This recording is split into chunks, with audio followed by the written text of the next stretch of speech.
Today we're going to be looking at something pretty cool. I think it's going to completely change how you think about sales. Right. So get ready to go beyond the surface of like features and benefits to uncover the power of human connection. Awesome. Yeah. So features and benefits are important, but Yeah. I think we often forget that sales is about connecting with people. Yeah. And it's so funny how much sales training focuses on product knowledge and closing techniques. Welcome to The Deep Dive, an intense exploration of how you show up in life, business, and relationships, and how they're all connected in the infinite thread that is you. So let's get into the dive. Here's your hosts, Marcus and Nara. Hey there, Deep Divers. I'm Marcus Harrison. And I'm Nara Daniels. Welcome to another Deep Dive with insights from sales coach Dan Gordon. So features and benefits are important, but Yeah. I think we often forget that sales is about connecting with people. Yeah, and it's so funny how much sales training focuses on product knowledge and closing techniques, but kind of forgets about that. It's like you show up to a first date with a PowerPoint Oh my gosh. on why you'd be a great partner. Yeah, right? Kind, check. Award-winning, check. Highly rated, check. Yeah, you'd clear the room pretty quickly, I Oh, think. exactly. And Dan uses this brilliant dating analogy to kind of illustrate this point. I like it. You know, would you impress a date by reciting your resume? Absolutely not. No. Yeah. Try to understand their experiences, find common ground, and speak to their desires. It makes sense. Selling is a lot like dating. You know, it thrives on this genuine rapport. Okay, so let's dive into this. Rapport is king philosophy from Dan. Okay. So he really suggests ditching the hard sell and starting by, really getting to know the person that you're talking to. Yeah. And he even gives some really tactical advice for how to do this, especially in our increasingly virtual world. He really emphasizes paying attention to details, Okay. especially during video calls. You know, notice the guitars on the wall or the awards on the shelf, anything that kind of sparks a genuine question. Yeah. He shares the story from one of his training sessions Okay. where a participant had all these guitars in the background. Okay. And, the other participants, they started asking him about these guitars. Like, Yeah. are they just for show? Do you actually play? Right. And suddenly they're all bonding over music, and the conversation flows so naturally from there. So it's amazing how a seemingly small detail can create a connection point. And I imagine it makes the prospect feel seen and heard.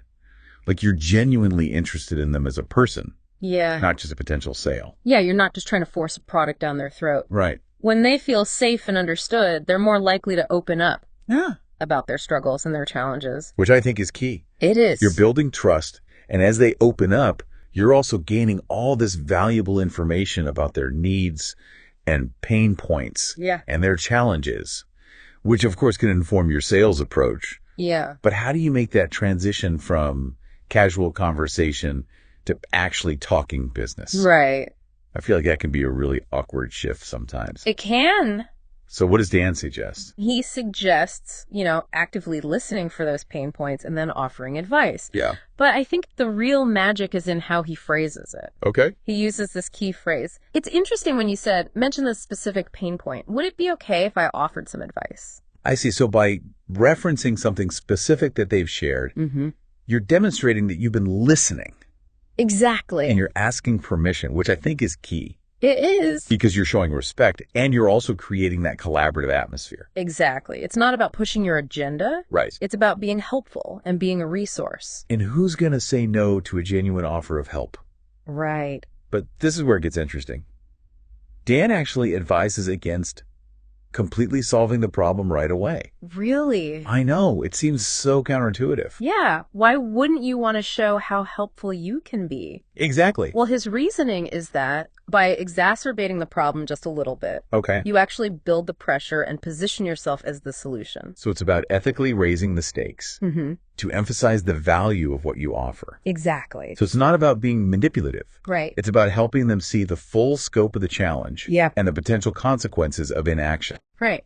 Let's say, they're struggling with employee turnover. Okay. You could point out the ripple effects of that, Yeah. like decreased productivity, lower morale, Right. and then ultimately, a negative impact on the bottom line. So this makes the need for your solution perhaps like a training program that improves employee retention.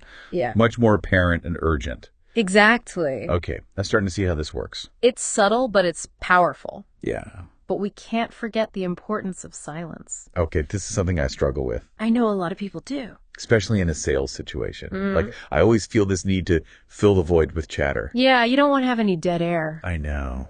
But those awkward pauses can be like your secret weapon. Why is that? Well, when you think about it, Yeah. when you're comfortable enough with someone to just be in silence, it suggests a level of trust and connection It's true. that goes beyond a typical sales interaction.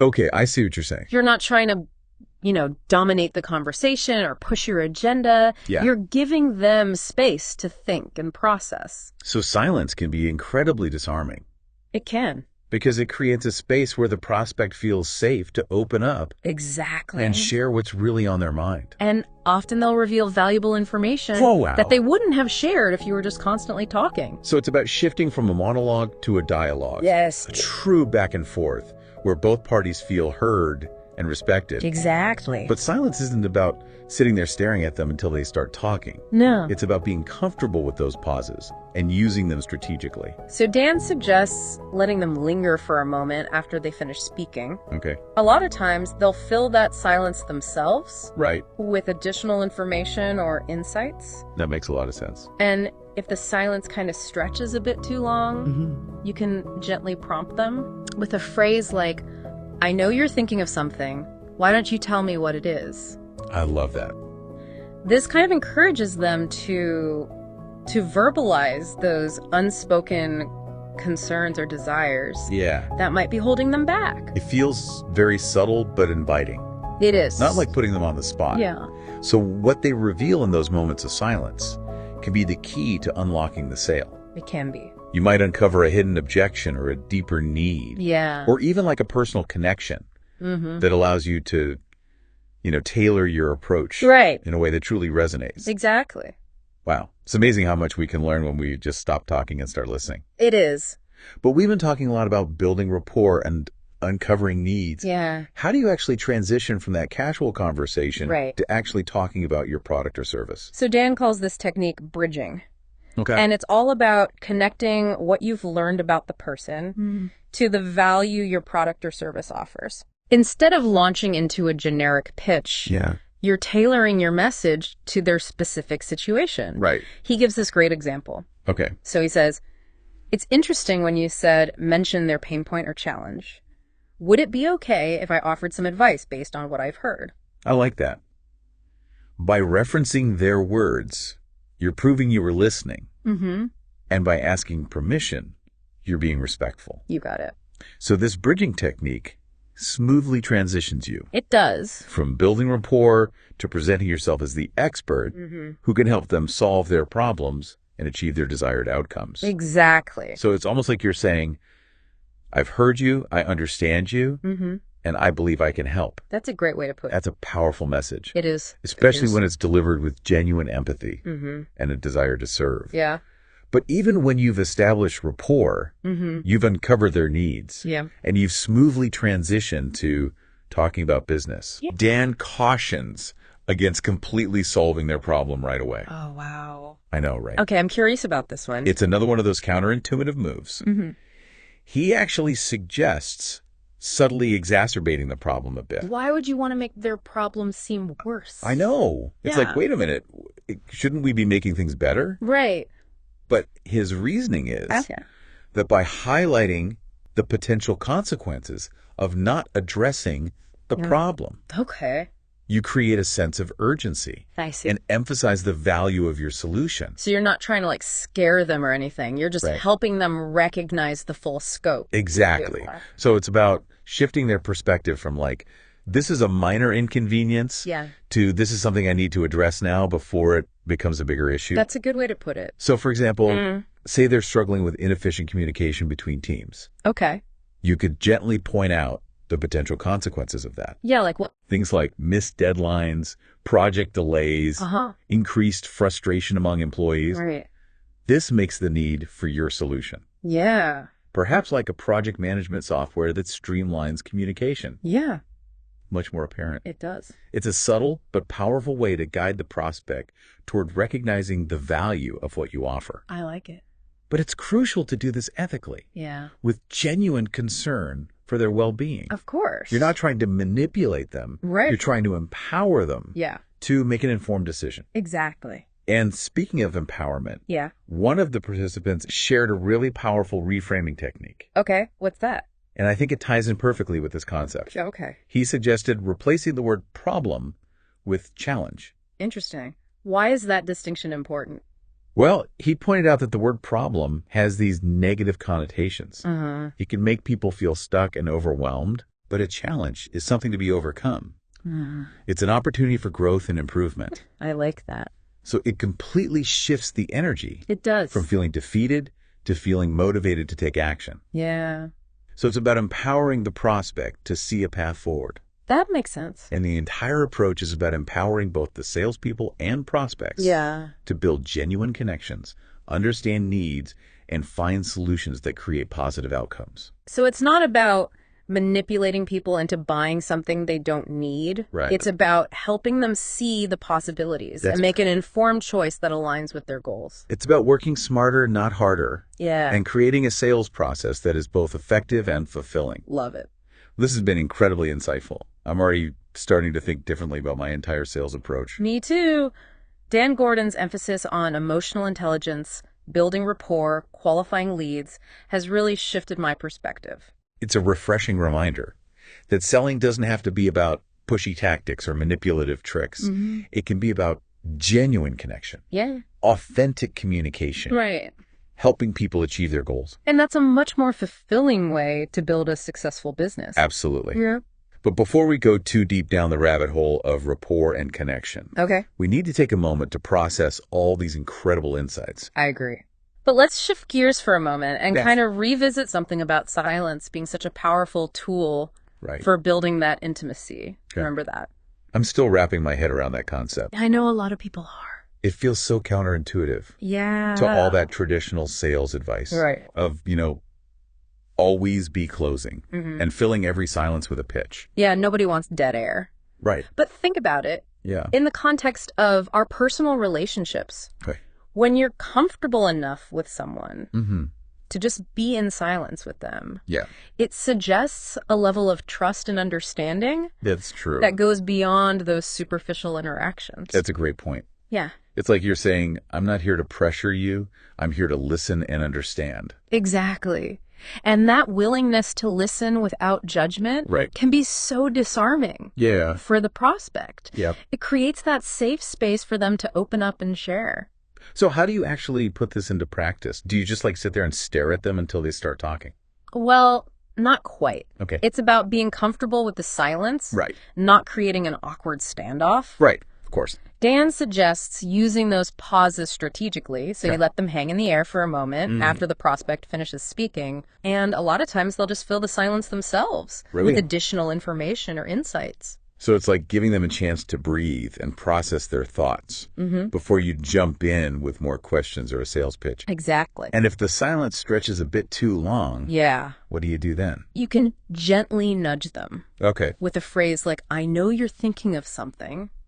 Why don't you tell me what it is? I love that. That's a great way to encourage them to kind of voice those unspoken concerns or desires that might be holding them back. Yeah. And it feels much gentler than a direct question. It is. And what they reveal in those moments of silence can be so valuable. It can. Like the key to unlocking a sale. It can be. You might uncover a hidden objection or a deeper need or even make a personal connection Exact. that allows you to really tailor your approach. Right. So it's like silence can be even more valuable than words in a sales conversation. In many cases, yes. It's about shifting from that monologue to a dialogue. Right. From a sales pitch to a genuine conversation. Yeah. And speaking of genuine conversations, Yeah. using personal questions to build that rapport. Okay. This is so important, but it can also be so tricky, It can. to find that right balance. Oh, yeah. You don't want to be intrusive. Yeah, you don't want to come across as intrusive or creepy. Right. So where do you draw the line between building rapport and kind of overstepping those boundaries? It's all about being observant and respectful. Okay. Personal questions shouldn't feel like an interrogation. Right. They should flow naturally from the conversation and be relevant to the context. Okay. Like, for example, if you're on a video call and you notice a collection of awards or interesting objects in the background, Right. Ask about them. Express genuine curiosity. Like those guitars we talked about earlier. Yeah. That sparked a whole conversation. Exactly. About music and hobbies, which I think helped build a connection that went beyond just business. It creates that shared interest, that human connection point. Right. And then as the conversation unfolds, you can gradually go a little deeper, ask questions that reveal more about, their values, their experiences, their aspirations. So it's about building that multidimensional understanding of the person, not just focusing on their immediate business needs. Right. And as you listen attentively and respond with empathy, you build that trust and rapport. Yeah. And that's really the foundation. It is. For a successful and authentic sale. Yes. So once you've established that rapport and you've uncovered their needs, how do you smoothly transition to actually talking about your product or service? So Dan suggests using a technique that he calls bridging. Okay. And it's about connecting what you've learned about the person to the value your product or service offers. Okay. Instead of launching into that generic pitch, you're tailoring your message to their specific situation and desires. So you're not just talking at them. You're engaging in a collaborative conversation. Exactly. Where their needs are the central focus. Yes. And the key to a successful bridge is using phrases that demonstrate you've been actively listening. Yeah. And understanding their perspective. Right. Mention their pain point or challenge. Yeah. Would it be okay if I offered some advice based on what I've heard? I love that. So by referencing their specific words, you're showing them you're not just delivering a canned presentation. Right.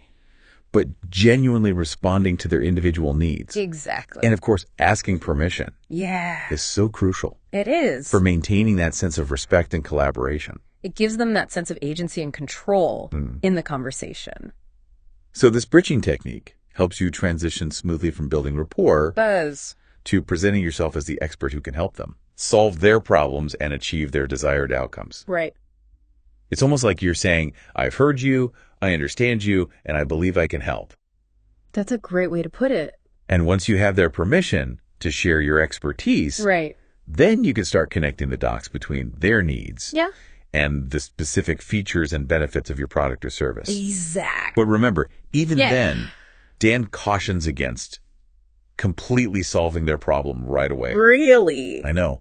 It's like, we're back to this again. Okay, this is interesting. He actually suggests subtly exacerbating it a bit. Why would you want to make their problem seem worse? I know. It seems so counterintuitive. It does. But his reasoning is that by highlighting the potential consequences of not addressing the problem, you create a sense of urgency. I see. And emphasize the value of your solutions. So you're not trying to scare them. No. But you are helping them recognize the full scope of the challenge. So it's about shifting their perspective from this is a minor inconvenience to this is something I need to address now before it becomes a bigger issue. That's a good way to put it. Let's say, for example, Yeah. they're struggling with inefficient communication between teams. Okay. You could gently point out the potential consequences. Like what? Like missed deadlines, project delays, increased frustration among employees. Right. This makes the need for your solution.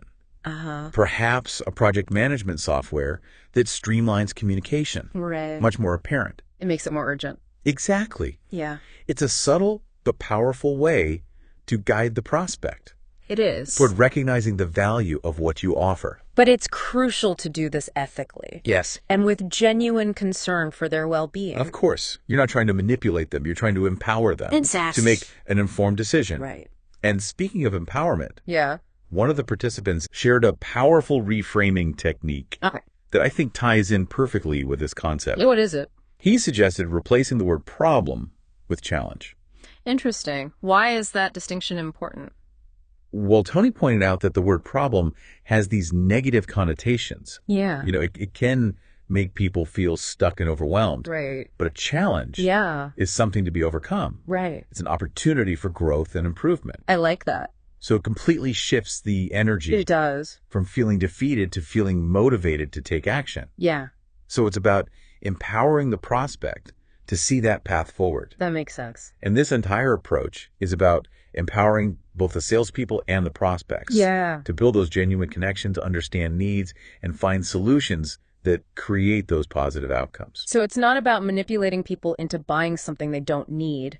It's about helping them see the possibilities. Exactly. And make an informed choice that aligns with their goals. And that's what makes Dan's approach so refreshing and effective. It is. He's not just teaching sales techniques. Right. He's teaching people how to connect with each other on a human level. On a human level, yeah.